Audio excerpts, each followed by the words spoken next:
looking forward pa rin ang Oklahoma City Thunder. Buo pa rin ang tiwala ni Coach Mark Daigneault, ang tinuturing ng kanilang Big 3 kila Chet Holmgren, Jalen Williams at lalong-lalo na itong si Shai Gilgeous-Alexander. Ano kaya ang sinabi nila dito sa kanilang post-game interview? Itong mga Oklahoma City Thunder team, kanina sa nangyari sa laban nila, uhaw na uhaw makabawi itong Oklahoma City Thunder. Sa pag-umpisa ng first quarter ay dikitan pa itong laban nila ng Indiana Pacers at Oklahoma City Thunder. Pero sa pagpasok ng second quarter mga idol ay bigla na lang pumutok itong Oklahoma City Thunder. Pag-upo ni Tyrese Haliburton, bigla na lang sila napako sa 27 puntos at nung bumalik na ito si Tyrese Haliburton ay nasa 15 puntos na ang kalamangan ng Oklahoma City Thunder na pinapangunahan itong kanilang mga Big 3 na sila SGA Holmgren at Jalen Williams at lumubo pa ito sa 20 puntos hanggang third quarter. Pero sa laki ng kalamangan itong Oklahoma City Thunder ay hirap nang makabawi itong Indiana Pacers. Okay naman yung kanilang laro pero yung malaking big factor talaga ng kanilang pagkakatalo nung sumapit na ang second quarter. Hindi na hinayaan dito ng Oklahoma na makabawi pa itong Indiana Pacers at nauwi na nga sa pagkapanalo nila. Tumabla na ang serye ng OKC Thunder at Indiana Pacers. Ito naman yung pagkakataon nila ni Tyrese Haliburton dahil papunta naman ito sa kanilang home court ng Indiana na gaganapin sa kanilang laban. Pero hindi naman daw dito nag-aalala itong si Coach Mark Daigneault sa kanyang itinuturing na tatlong batang stars. Ang itinuturong niyang dahilan syempre yung kabataan nila nito. Unang sabak pa lang nila ito sa NBA Finals at sa kanya pa nga ditong sinabi ay ipagpapatuloy lang nila ito kung ano ang kanilang ginagawa, kung paano nga sila dito nakarating sa NBA Finals at yung kanyang ditong pagbabago sa kanyang ginawa sa Game 2 na ito. Pinaglaro niya na dito ng mahaba ang kanilang big man na si Holmgren at Hatterstein na naging epektibo naman. At ayon naman dito kay Chet Holmgren, masayang-masaya naman siya na nakabawi dito sa Game 2 nila. Basta ipinakita niya lang daw yung kinakailangan nila dito ng kanilang kupunan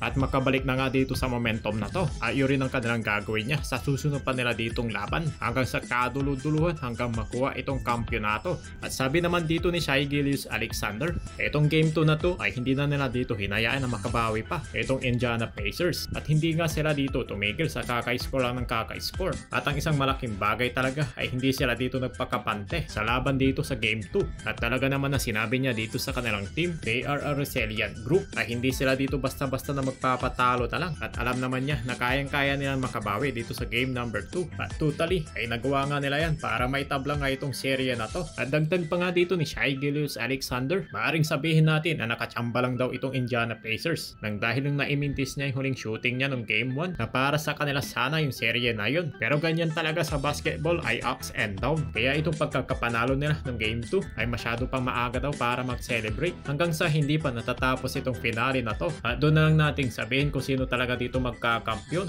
At yan ang mga sinabi na nga nila dito na Oklahoma City Thunder team sa kanilang post-game interview dito sa game 2 na nagresulta na nga ito ng serye na tablado.